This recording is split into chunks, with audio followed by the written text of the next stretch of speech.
코로나19 신규 확진자가 9달 만에 600명을 다시 넘겼습니다. 확진자의 거의 절반이 나온 서울시는 특단의 대책을 발표했습니다. 2주 동안 오후 9시 이후 서울을 멈추겠다고 선언했습니다. 밤 9시 이후 도시불을 끄겠습니다. 김현미 국토부 장관을 비롯해 장관 4명이 바뀝니다.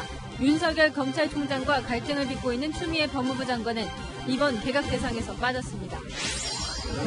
검사징계법 일부 조항이 헌법에 위배된다며 윤석열 총장이 헌법 소원과 효력정지 가처분 신청을 냈습니다. 오는 10일로 예정된 징계위원회를 막기 위한 전략으로 풀이됩니다. 서울중앙지검에서 조사를 받던 이낙연 민주당 대표의 측근이 숨진 채 발견됐습니다. 옵티머스 관련 수사를 받던 중이었습니다. 코스피가 사상 처음 2,700선을 돌파했습니다. 경기 회복에 대한 기대감과 원화 강세 때문인 걸로 보입니다. 주가 상승세 어디까지 갈지 취재했습니다.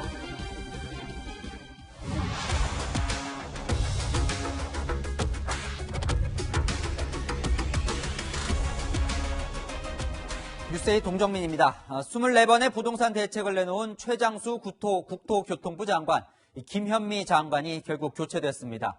문재인 대통령은 이 김 장관을 포함해 장관 4명을 교체하는 소폭 개각을 단행했는데요. 개각을 앞두고 가장 관심이 쏠렸던 두 사람, 김 장관과 추미애 법무부 장관 중 김 장관은 교체되고 추 장관은 남았습니다. 최근 40% 지지율이 무너진 위기 상황 속에서 이 대통령의 고심과 향후 전략이 고스란히 담겨 있다는 평가인데요. 지금부터 하나씩 풀어보겠습니다. 먼저 민심을 반영한 경질성 인사로 해석되는 국토부 장관 교체 소식 강지혜 기자가 보도합니다. 문재인 정부 초대 국토교통부 장관인 김현미 장관이 교체됐습니다. 후임 국토부 장관에는 세종대 교수 출신인 변창흠 한국토지주택공사 사장이 내정됐습니다. 김현미 장관은 3년 6개월 동안 재임하면서 24차례 부동산 정책을 발표했지만 집값 상승과 전세난 등을 해결하지 못했다는 비판을 받아왔습니다. 서울 지역 아파트값이 문재인 정부 3년 동안 58% 올랐다고 경실련이 주장했는데 이명박 정부 마이너스 8%, 박근혜 정부 25%보다 높은 상승률입니다. 김 장관의 이딴 말실수도 구설에 올랐습니다. 아파트가 빵이라면 제가 밤을 새워서라도 만들겠습니다. 저희 집 정도는 디딤돌 대출로 살 수 있습니다. 청와대는 김 장관 교체에 대해 김 장관이 그동안 성과가 많았다며 경질성 교체가 아니라고 강조했습니다. 하지만 국민의힘은 김 장관의 교체가 너무 늦었다며 24번의 정책 실패로 부동산 시장은 이미 수습 불가한 상태라고 평가절하했습니다. 문 대통령은 진영 행정안전부 장관, 박능우 보건복지부 장관, 이정옥 여성가족부 장관도 교체했습니다. 신임 행안부 장관에는 친문계로 분류되는 전해철 더불어민주당 의원, 보건복지부 장관에는 권덕철 한국보건산업진흥원장, 여성가족부 장관에는 정영애 한국여성재단 이사를 각각 지명했습니다. 채널A 뉴스 강지혜입니다. 개각 의미를 조금 더 살펴볼까요? 추미애 법무부 장관은 일단 유임됐습니다. 그리고 전해철 의원은 행정안전부 장관에 임명이 됐죠. 자, 양정철 전 민주연구원장, 이호철 전 대통령 민정수석과 함께 이른바 삼철로 꼽히는 친문계 핵심입니다. 임기 후반기 공직 분위기를 다잡으면서 이 지지층도 달래려는 포석으로 풀이됩니다. 전혜정 기자입니다. 추미애 법무부 장관은 이번 개각 대상에선 빠졌습니다. 윤석열 검찰총장과의 갈등이 해소되지 않은 상황에서 추 장관을 교체할 경우 검찰개혁 동력이 약해질 수 있다는 판단에 따른 것으로 풀이됩니다. 여권 관계자는 추미애, 윤석열 갈등 사태 해결이 어느 정도 가닥이 잡히고 고위공직자 범죄수사처 출범이 가시화되면 추 장관도 교체되지 않겠느냐고 말했습니다. 새 행정안전부 장관에 내정된 3선 전해철 민주당 의원은 이호철 전 대통령 민정수석, 양정철 전 민주연구원장과 함께 문재인 대통령의 최측근, 이른바 삼철로 꼽히는 친문계 핵심입니다. 정권 후반기에 최측근 인사를 입각시킨 걸 두고 공직사회 분위기를 다잡아 개혁과제 성과를 내려는 게 아니냐는 관측이 나옵니다. 전 후보자는 자치경찰제와 검경 수사권 조정 등 권력기관 개혁에 대해 노력하겠다고 밝혔습니다. 김현미 장관 경질이 민심 수습용이라면 추미애 장관 유임과 전해철 의원의 발탁은 지지 세력 결집용이라는 분석도 나옵니다. 채널A 뉴스 전혜정입니다. 국민의힘은 추미애, 강경화, 홍남기 이 세 장관이 유임된 개각은 5기 내각이라며 비판했습니다. 반면 여당은 전문성과 경험을 갖춘 인사라며 야당에 인사청문회 협력을 당부했습니다. 이민찬 기자입니다. 국민의힘은 경질을 요구해온 추미애 법무부 장관 등이 교체 대상에서 빠졌다며 국면 전환용 개각이라고 비판했습니다. 추 장관을 포함해 홍남기 경제부총리와 강경화 외교부 장관을 교체했어야 한다는 겁니다. 그러면서 윤석열 검찰총장 징계 논란과 부동산 정책 실패로 인해 대통령 지지율이 하락하자 개각 카드를 꺼냈다고 주장했습니다. 엉망이 된 국정을 고칠 의지는 눈 씻고 봐도 찾을 수 없습니다. 국정 쇄신의 목소리를 못 알아듣는 사오정 개각입니다. 국민의힘 한 의원은 추미애 장관 유임은 결국 윤석열 검찰총장을 쳐내겠다는 것이라고 평가했습니다. 반면 더불어민주당은 4명의 장관 후보자가 모두 전문성과 경험을 두루 갖춘 적임자라고 강조했습니다. 민주당 한 의원은 문재인 정부 4년 차인 만큼 국정과제 성과를 위한 재정비 성격이라고 평가했습니다. 문재인 정부의 정책 기조를 이해하고 서민 주거 안정과 국토의 균형 발전을 실현해 갈 것으로 기대합니다. 그러면서 인사청문회에 협력해달라고 야당에 요청했습니다. 하지만 국민의힘과 정의당은 모두 국민 눈높이에서 도덕성과 직무수행 적합 여부를 철저하게 검증하겠다고 벼르고 있어 인사청문회에서 충돌이 불가피해 보입니다. 채널A 뉴스 이민찬입니다. 김현미 장관 후임으로 발탁된 이 변창흠 후보자는 이 집값 상승과 전세난을 해결할 수 있을까요? 교수이면서 한국토지주택공사 LH 사장으로 현장을 경험한 이력은 이 정치인 출신의 김현미 장관과 다릅니다. 하지만 최근 발표된 전세 대책에 깊숙이 관여해온 터라 기존 부동산 정책 기조는 바뀌지 않을 거란 전망이 나옵니다. 박재희 기자입니다. 문재인 정부 두 번째 국토교통부 장관으로 지명된 변창흠 후보자는 한국토지주택공사 사장으로서 최근 전세 대책 실행을 주도했습니다. 아파트 가격을 안정시키는 데도 효과가 있고 충분히 대체 효과가 있다 이렇게 생각을 합니다.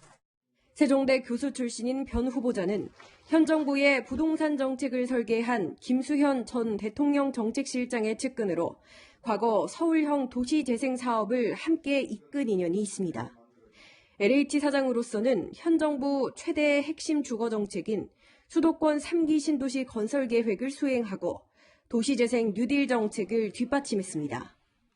이 때문에 변 후보자가 취임해도 부동산 정책 기조가 크게 바뀌지 않을 거란 전망이 나옵니다. 변 후보자는 지난 8월 국회에서 과거 두 정부의 주택 정책과 비교하면 문재인 정부가 제일 낫다고 답했습니다. 박근혜 정부, 이명박 정부, 세 정부 비교할 때는 어느 정도 될 것 같아요? 몇 등 정도? 그 세 비교하면 그래도 지금 정부가 제일 낫다고 생각합니다. 2018년 세종대 공공대학원장 시절 한 인터뷰에선 임차인을 보호하려면 임차인이 최소 6년을 안정적으로 살게 해줘야 한다고 주장하기도 했습니다. 한편 변 후보자는 서울 서초구 방배동 아파트를 보유한 1주택자로 알려졌습니다. 채널A 뉴스 박지입니다. 네, 코로나 상황 긴급하게 먼저 전해드리고 정치권과 검찰 이슈로 넘어가겠습니다. 오늘 신규 확진자는 629명, 3월 이후 600명이 넘은 것은 처음입니다. 정부가 내년 1월 3일까지 연말 연시 특별 방역 기간을 선포하는 것을 검토 중입니다. 거리두기를 강화했지만 서울 종로의 대형 식당에서 집단 감염이 일어나기도 했습니다. 먼저 김철웅 기자가 집단 감염 상황부터 정리해드립니다. 낮에도 공연을 보며 식사까지 할 수 있어 어르신들이 많이 찾는 서울 종로구의 한 식당입니다. 지난달 28일 예술단원 1명이 확진된 뒤 지금까지 33명이 무더기로 감염됐습니다. 마스크를 제대로 쓰지 않고 노래 공연을 했고 환기를 충분히 하지 않은 상태에서 공연자들은 관객들과 개별 모임까지 가졌던 걸로 조사됐습니다. 공연하시면 바로 가시는 게 아니고 아마 식당에 계시는 분들하고 개별적으로 잠깐씩 모임이 있거나 이랬던. 학교, 직장, 모임 등에서 이런 집단 감염이 끊이지 않으면서 코로나19 확진자 수는 9개월 만에 가장 많은 629명을 기록했습니다. 대구 경북에 집중됐던 1차 대유행 때는 하루 만에 900명대로 급증한 뒤 감소세로 돌아섰지만 이번엔 한 달 가까이 증가세를 보이면서 정부는 이번 확산세가 쉽게 꺾이지 않을 걸로 보고 있습니다. 거리두기 효과가 나타날 시기임에도 계속 확산세가 커지는 현상은 수도권 지역사회 감염이 그만큼 광범위하게 전파되어 있음을 방역당국은 수도권 거리두기 2단계가 다음 주 월요일까지 적용되는 만큼 주말 추이를 지켜본 뒤 모레 거리두기 격상 등을 결정해 발표할 계획입니다. 채널A 뉴스 김철웅입니다. 네, 특히 확진자의 거의 절반이 나온 서울이 심각합니다. 오늘 0시 기준 서울의 추가 확진자는 295명, 역대 최고치입니다. 11월 초와 비교해보면 불과 한 달 사이에 7.4배나 늘어난 겁니다. 서울시는 결국 방역 조치를 가장 먼저 격상하기로 했습니다.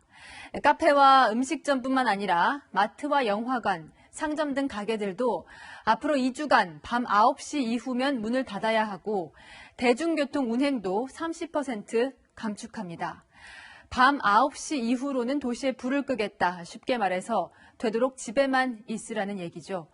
내일부터 달라지는 서울 시민들의 방역 수칙, 장하얀 기자가 설명해드립니다. 저녁 9시 이후 서울을 멈추겠습니다. 지금 서울은 절체절명의 위기를 맞고 있습니다. 서울시가 내일부터 2주간 한층 강화한 방역 조치를 시행하기로 했습니다. 지금까지 조치로는 현재 확산세를 막는 게 불가능하다는 겁니다. 우선 밤 9시 이후 영업을 중단해야 하는 업종이 크게 늘었습니다. 현재 시행 중인 노래 연습장과 실내 체육시설 등에 더해 상점과 영화관, PC방, 대형마트와 백화점 등도 밤 9시에 문을 닫아야 합니다.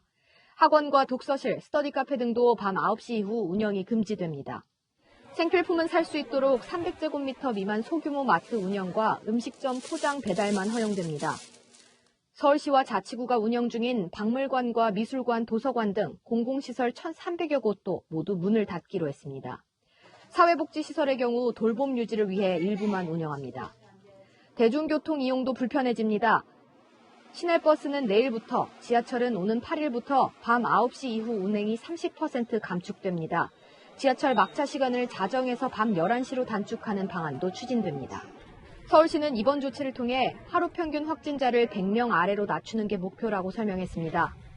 코로나 확산의 불을 끄고 일상의 불은 다시 켜는 날이 조만간 올 것으로 믿습니다. 확진자 급증으로 병상 부족 우려가 커지는 것과 관련해선 컨테이너를 활용한 임시병상과 자치구 생활치료센터를 설치해 운영하기로 했습니다. 채널A 뉴스 장하얀입니다.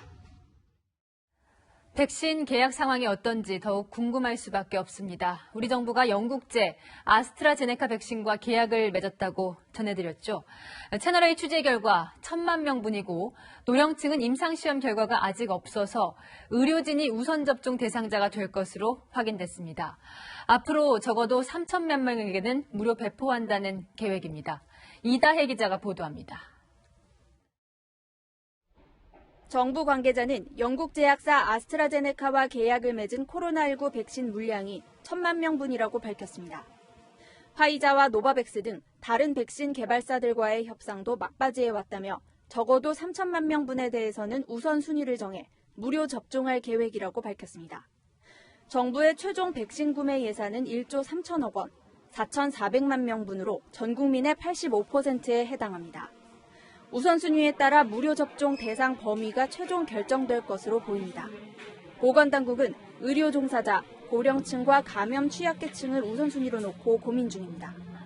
화이자 백신을 우선 승인한 영국의 경우 요양시설에 있는 고령층을 1순위로 올렸습니다. 정부 관계자는 우리가 계약한 아스트라제네카 백신은 노인층에 대한 임상 결과가 없다며 보건의료 종사자가 1순위가 될 가능성이 제일 크다고 밝혔습니다. 제품들을 선정할 적에 아마도 이와 같은 고령층이 포함이 되어 있느냐 안 되어 있느냐 이런 것들이 하나의 그 잣대가 될 수가 있겠죠. 화이자와 아스트라제네카 등 대부분 백신 개발사들이 어린이와 청소년에 대한 임상시험은 아직 진행 중이어서 만 18세 이하는 우선순위에서 빠질 가능성이 높습니다. 채널A 뉴스 이다혜입니다. 윤석열 검찰총장의 반격이 시작됐습니다. 원래 오늘 예정됐던 법무부 징계위원회가 10일로 연기되면서 시간을 벌게 되자 이 징계위원회를 개최하지 못하게 해달라며 헌법재판소에 가처분 신청을 냈습니다. 이 징계위원을 법무부 장관이 선정하도록 한 법은 위헌이라며 헌법소원을 내면서 가처분 신청도 함께 낸 겁니다. 이 10일 전에 받아들여지면 징계위가 열리지 못합니다. 자, 이 와중에 징계위원인 이용구 법무부 차관이 국회에서 휴대폰을 보는 모습이 이렇게 언론사 카메라에 찍혔는데 그 대화 내용이 논란입니다. 이지훈 기자입니다. 윤석열 검찰총장 측이 헌법에 위배된다고 주장하는 건 검사징계법입니다. 법무부 장관이 징계위원 5명을 지명하거나 위촉하도록 규정한 사항을 문제 삼은 겁니다. 검찰총장 징계 청구권을 가진 법무부 장관이 징계 여부나 수위를 정할 징계위원을 선정하는 건 문제가 있다고 주장했습니다. 윤 총장 측은 해당 법률 조항의 효력도 정지시켜달라고 헌법재판소에 가처분 신청도 했습니다. 헌재가 이를 받아들이면 오는 10일 예정된 징계위원회는 열리지 못합니다. 윤 총장 측은 검사징계법 조항에 대한 헌법 소원도 냈습니다. 적절성과 공정성이 결여됐고 소추와 심판의 분리라는 헌법 기본 원리에 안 맞는다는 겁니다. 공정성은 어제 문재인 대통령도 징계와 관련해 강조했던 대목입니다. 윤 대통령은 사안의 중대성에 비추어 징계위원회는 더더욱 절차적 정당성과 공정성을 담보해야 한다고 했습니다. 이용구 신임 법무부 차관이 이종근 이라는 인물과 텔레그램으로 대화하는 과정에서 윤 총장의 헌법소원 기사를 공유받고 악수인 것 같다, 실체에 자신 없는 쪽이 선택하는 방안이라는 의견을 보낸 것도 논란입니다. 이 차관의 대화 상대가 이종근 대검 형사부장 아니냐는 의혹에 대해 법무부는 대화방 속 이종근 이라는 인물은 박은정 법무부 감찰 담당관이라고 해명했습니다. 박 담당관은 이종근 부장의 아내입니다. 이종근 부장도 자신은 법무차관과 단체 대화방을 만든 적도 관련 대화에 참여한 사실도 없다고 반박했습니다. 채널A 뉴스 이지훈입니다. 대검의 반격은 또 있습니다. 윤석열 검찰총장을 옥죄었던 이 판사 문건 사건이 있었죠.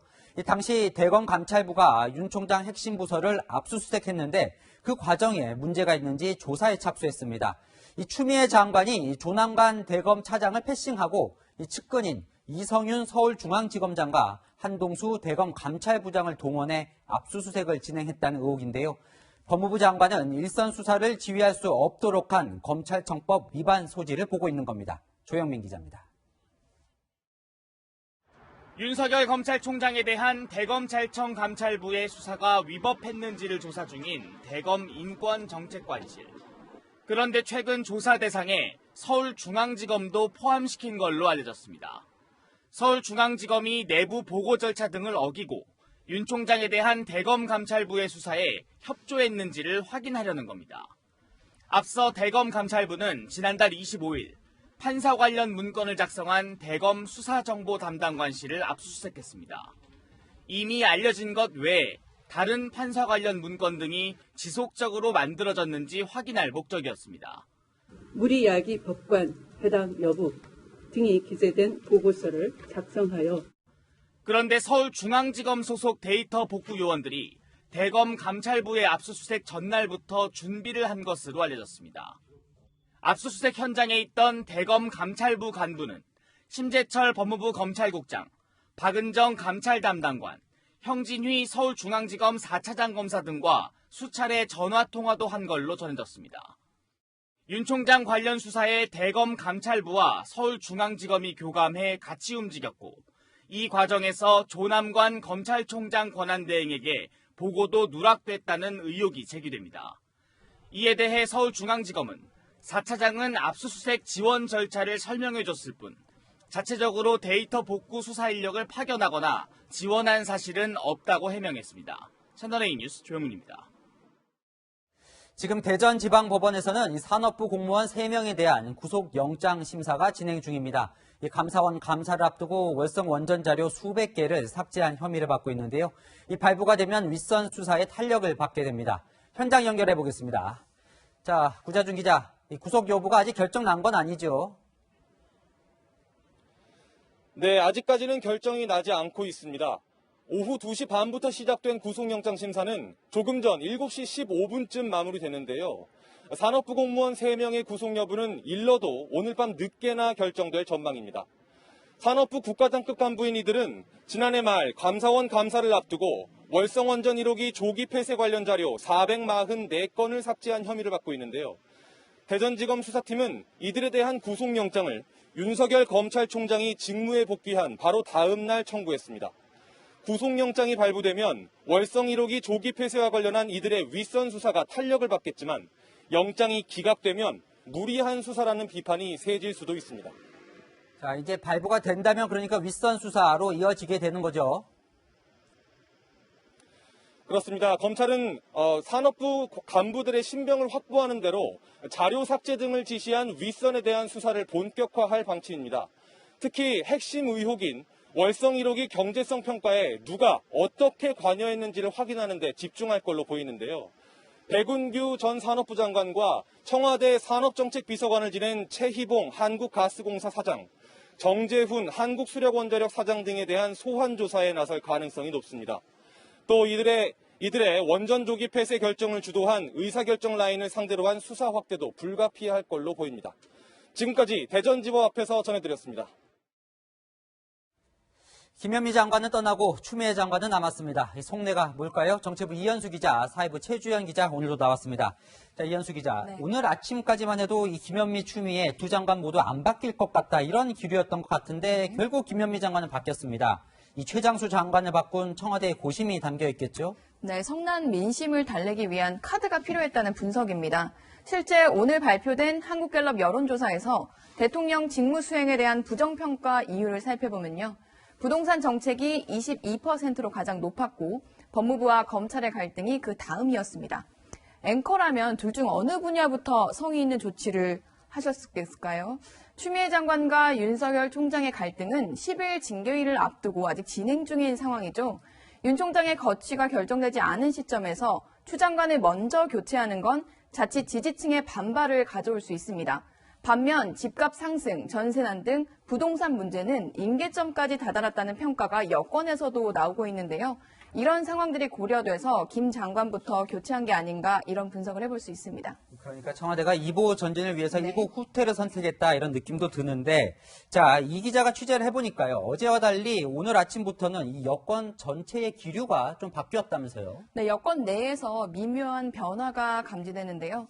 청와대에서는 대통령이 윤석열 총장 거취에 대해 별다른 입장이 있는 건 아니라고 계속 말을 하고 있습니다. 문 대통령이 윤 총장과 1대1로 각을 세워지는 모습을 보이고 싶지 않아서 한 말이 아닌가 싶습니다. 민주당에서도 윤 총장에 대한 비판 수위가 조금 낮아졌습니다. 윤 총장의 이름을 직접 거론하거나 감정을 상하게 하는 말 대신 검찰개혁의 당위성을 강조했습니다. 윤 총장이 자진 사퇴를 할 수 있는 퇴로를 열어준 게 아니냐는 해석이 나옵니다.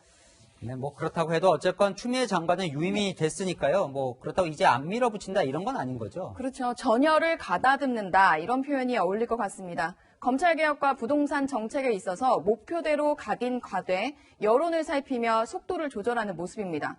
청와대는 공수처에 대한 문 대통령의 의지는 분명하다고 전했습니다.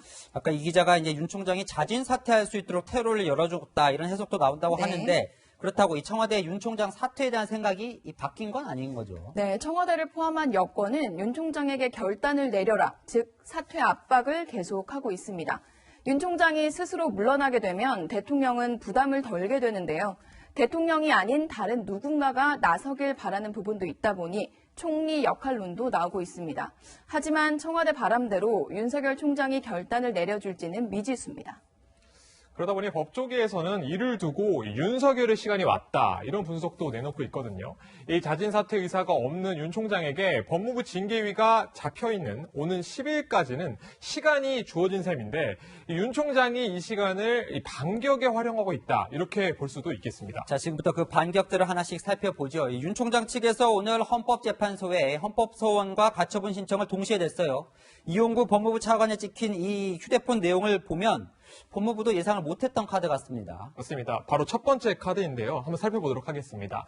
징계위원 명단을 공개해달라 계속 요구를 했지만 반응하지 않은 추 장관과 법무부를 향한 이 강수다 이렇게 표현을 할 수가 있겠는데 검사 징계는 검찰총장이 청구를 해서요. 이 징계위 심의를 장관이 주도하는 반면 검찰총장 징계는 이 징계 청구부터 심의까지 사실상 이 장관 마음대로 영향력을 행사할 수 있기 때문에 위헌 소지가 있다 이런 식으로 주장을 하고 있는 겁니다. 제가 윤 총장 측에 직접 물어보니 윤 총장 측은 이 헌법소원 카드를 처음부터 염두에 두고 있었다 이렇게 말을 하더라고요. 특히 이 추 장관이 어제 오후에 징계위 일정을 10일로 연기하겠다고 발표하면서 어제 저녁부터 윤 총장과 변호인 측도 본격적으로 헌법소원 시점을 논의했다 이렇게 볼 수가 있겠습니다. 그러니까 만약이지만 이 헌법재판소가 가처분을 받아들이면 이 징계위원회는 못 열리는 거죠. 맞습니다. 그렇게 볼 수가 있겠습니다. 헌법재판소가 이 가처분 신청을 받아들일 경우에는 윤 총장 징계위 개최 사실상 불가능해지거든요. 앞서 서울행정법원에서 직무정지에 대한 집행정지 결정으로 이 총장직에 복귀했던 만큼 윤 총장 측은 헌재 결정에도 기대를 걸고 있습니다.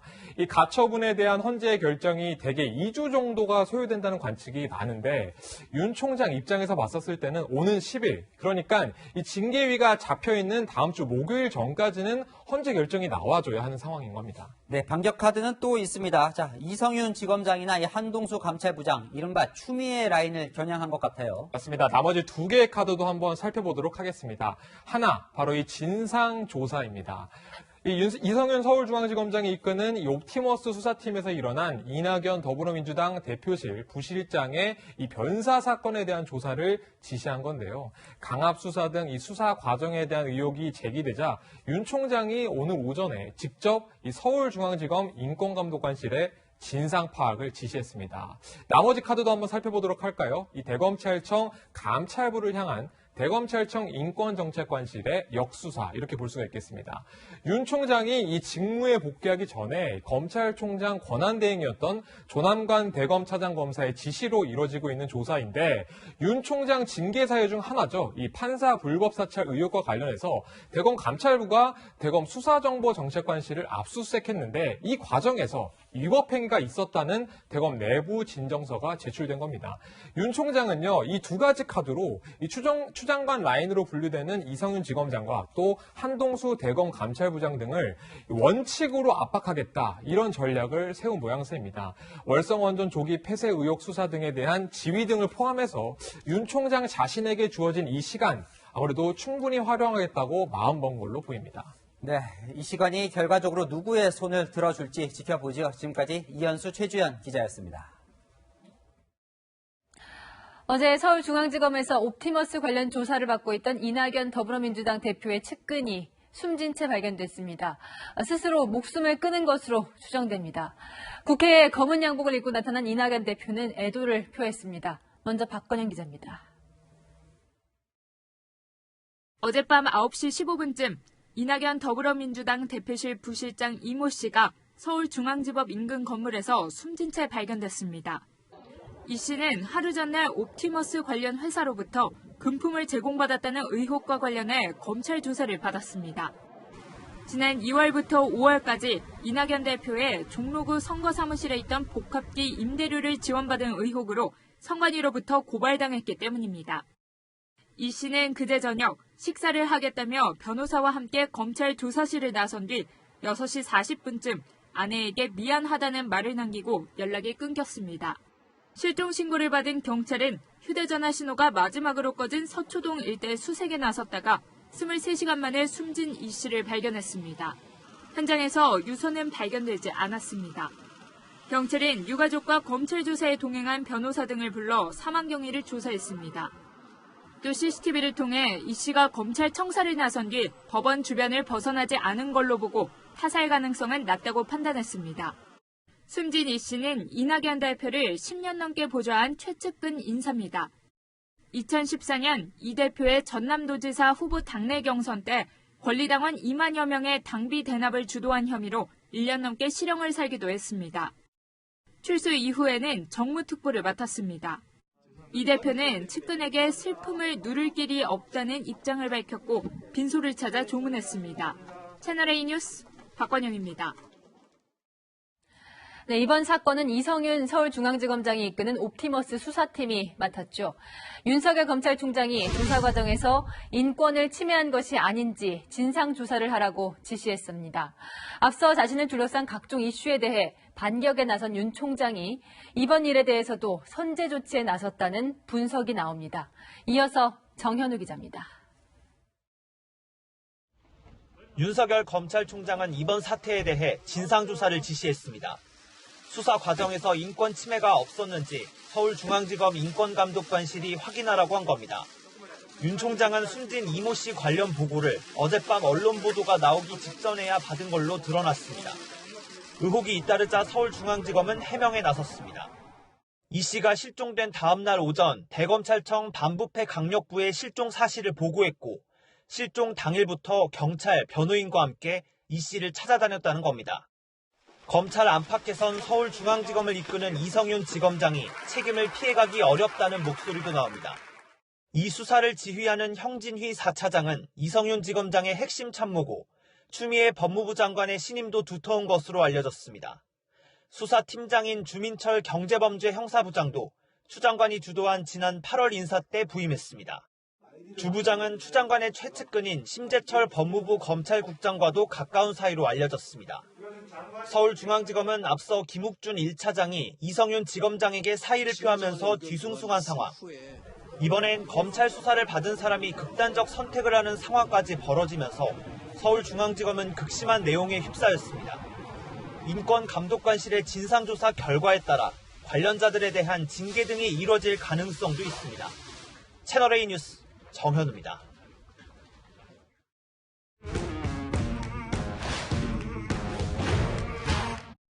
열한야랑 정치부 이동훈 기자와 함께합니다. 첫 번째 주제 보여주시죠. 네. 패밀리, 훈훈한 단어네요. 누구의 가족입니까? 네, 윤석열 검찰총장입니다. 윤석열 총장과 이 나는 꼼수다를 진행했던 주진우 씨가 패밀리다. 네. 상상하기 힘든 조합인데요.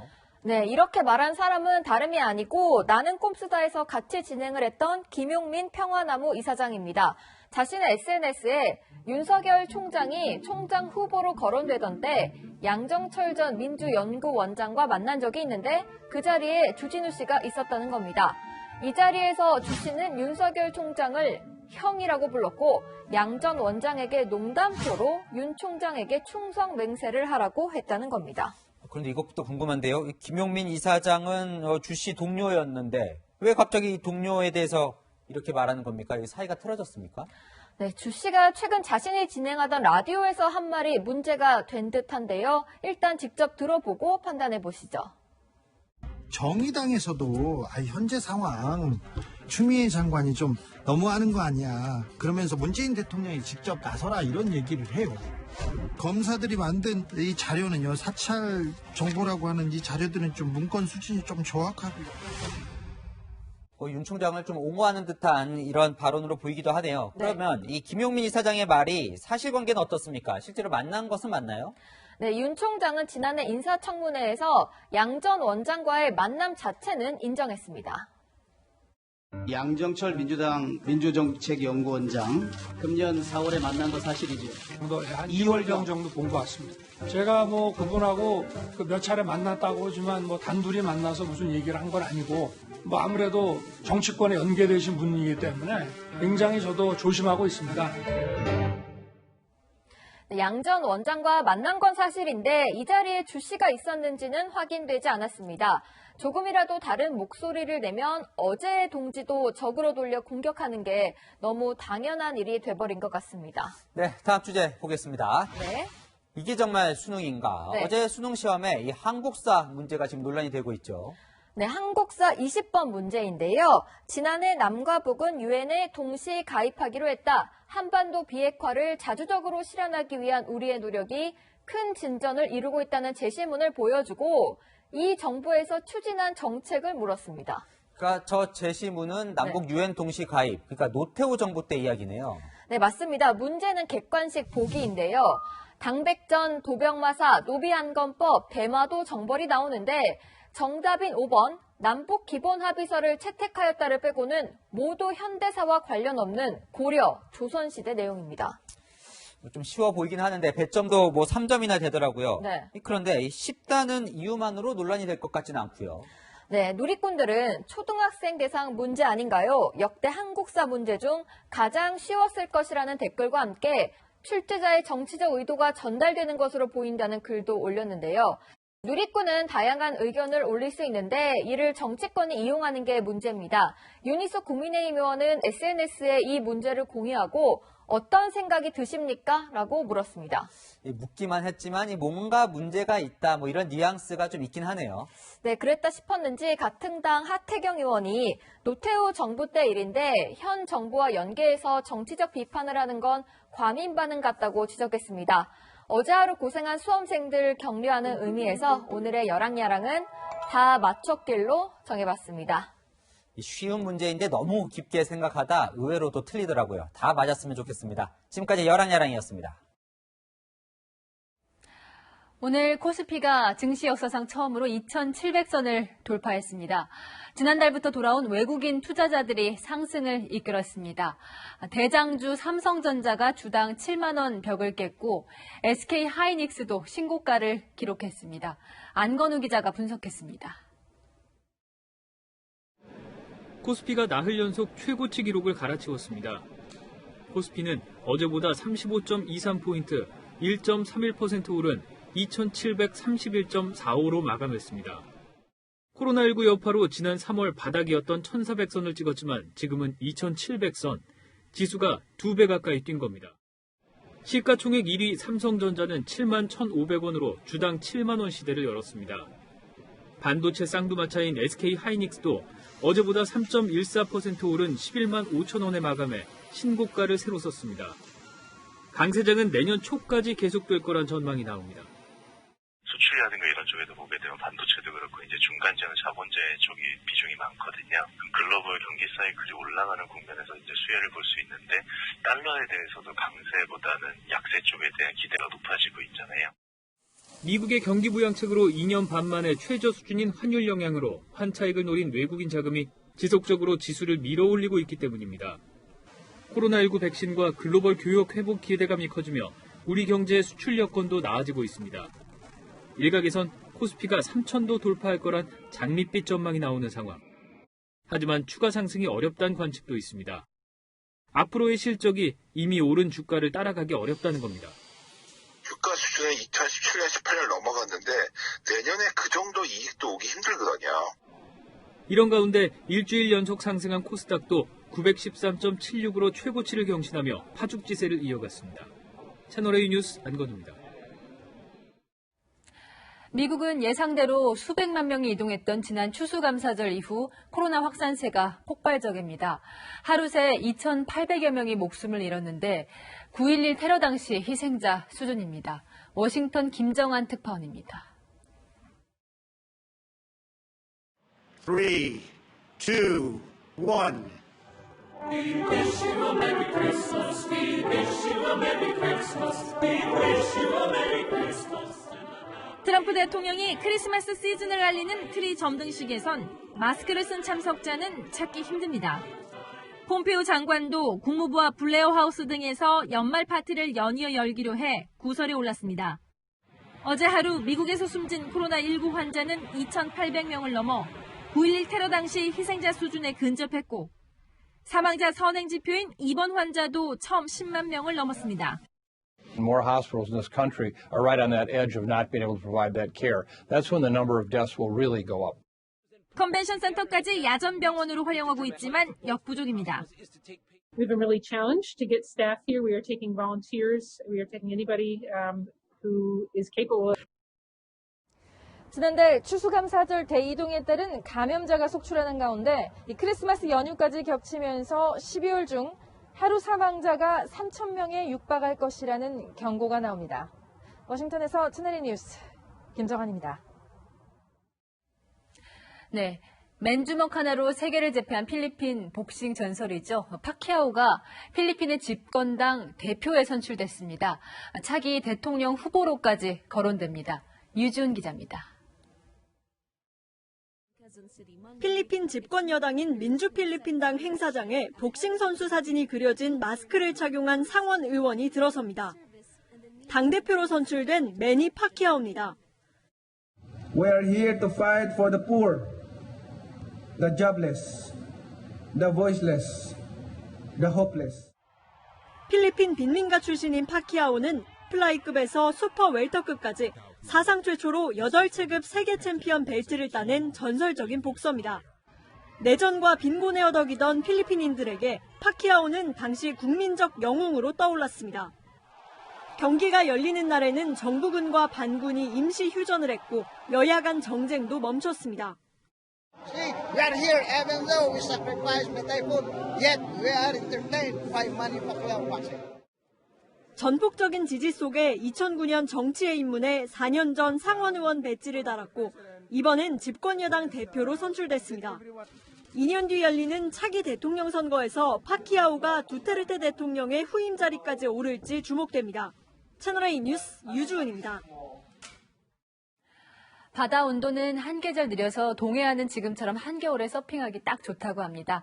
포항에서 서핑 국가대표 선발전이 열렸는데요.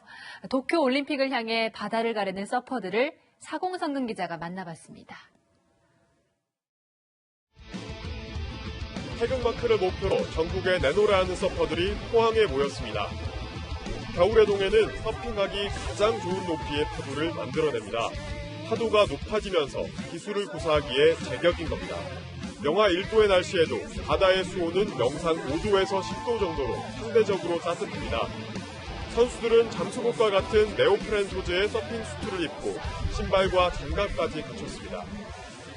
북동스윌이라고 해서 시베리아에서 찬 기운이 내려오면서 파도를 만들어 주거든요. 그래서 여름 파도보다는 포항이라든지 양양 이쪽 동해 쪽은 겨울 파도가 최고입니다. 경기가 시작되자 선수들은 다른 색의 상의를 입고 입맛에 맞는 파도를 골라 탑니다.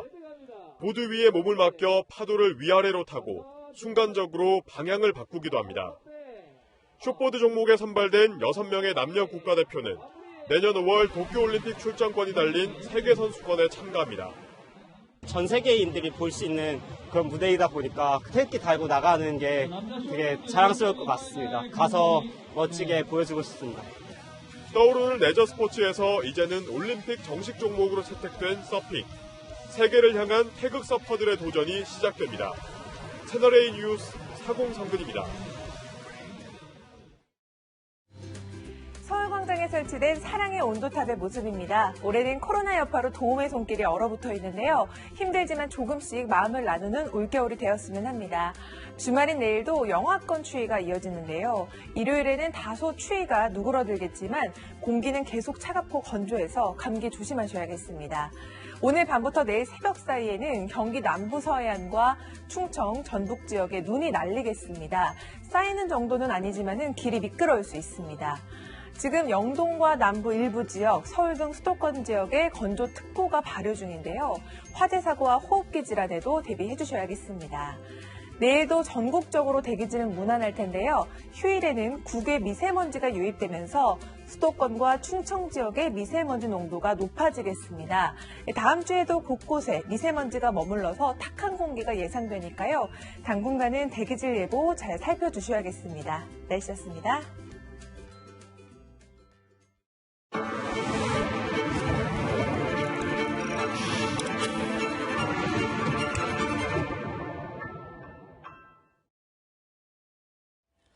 밀리면 끝이다, 끝까지 간다. 굳건한 의지와 고집은 동전의 양면인데요. 서민들의 집값 걱정에도 부동산 정책이 옳다고 고집 부렸던 이 김현미 국토부 장관이 결국 교체됐습니다. 이 한편에선 이번 개각의 칼날이 무졌다는 평가도 있지만 이 변화의 시작이 될 수도 있지 않을까요? 오늘 클로징은 이 밀리면 끝이 아니라 변해야 산다로 하겠습니다. 오늘 뉴스 여기까지입니다. 내일도 뉴스입니다.